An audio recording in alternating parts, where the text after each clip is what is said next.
I'm Lydia and I'm a nursing student at A&M. Today me and some of my friends are going to be talking about osteoporosis. So osteoporosis is a disease in our bones that causes a decrease in the bone mass and the density of the minerals that make up our bones. So the biggest problem is that this can lead to fractures, especially in your wrists and hips. So some risk factors for osteoporosis include having a small stature and a decrease in estrogen.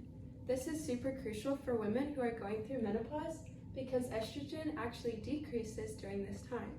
And estrogen is just a hormone that our body makes that helps us rebuild our bones. In addition, some other risk factors are having a diet that's low in calcium and vitamin D. Both of these contribute to strong bones, so we have to make sure we're getting enough.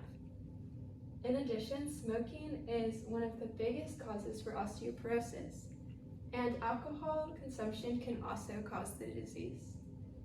Finally, having a lifestyle that's inactive can lead to your bones not being used enough, so they're not going to be as strong as they need to be. Hi guys, my name is Elena and I'm going to be talking about the signs of osteoporosis.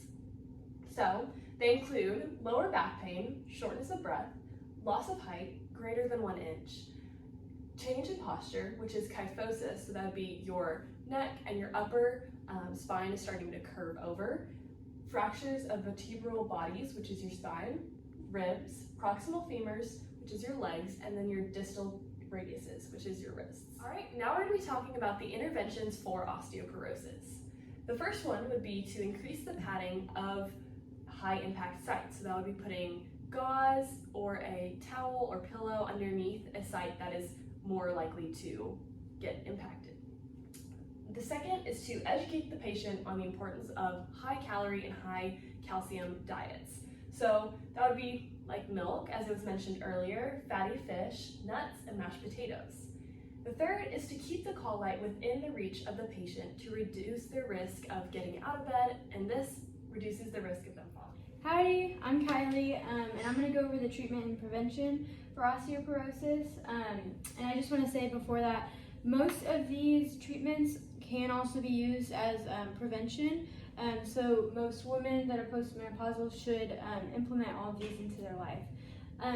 So one thing first though, for osteoporosis specifically, is medication and hormone therapy, mostly consists of estrogen, and that can just help build the density and control it. And then we also have supplements and diet modification. We really just want to increase the vitamin D and calcium.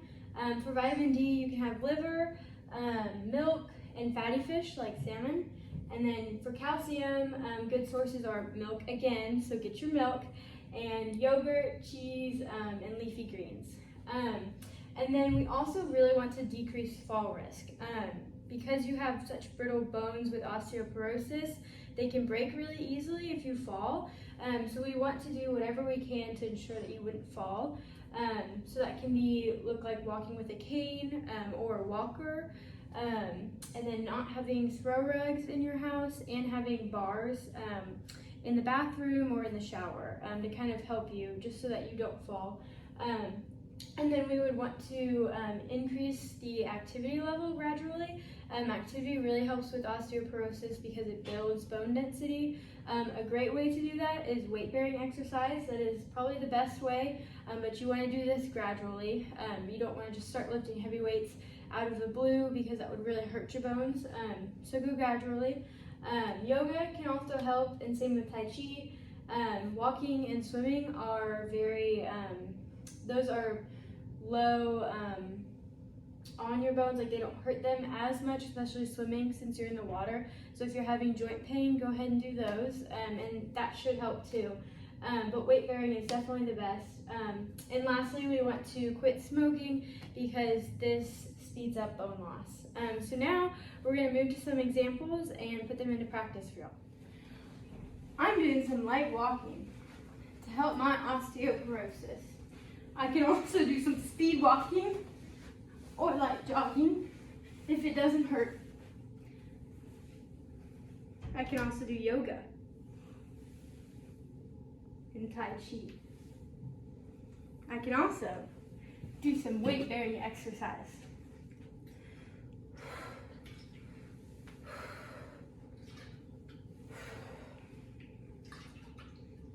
and drink my milk.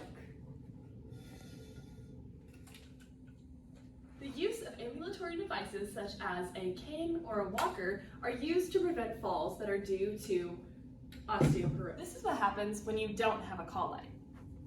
All right, see you later. Let me know if you need anything. Okay. Wait, I need my water. I think I can do it. Oh no.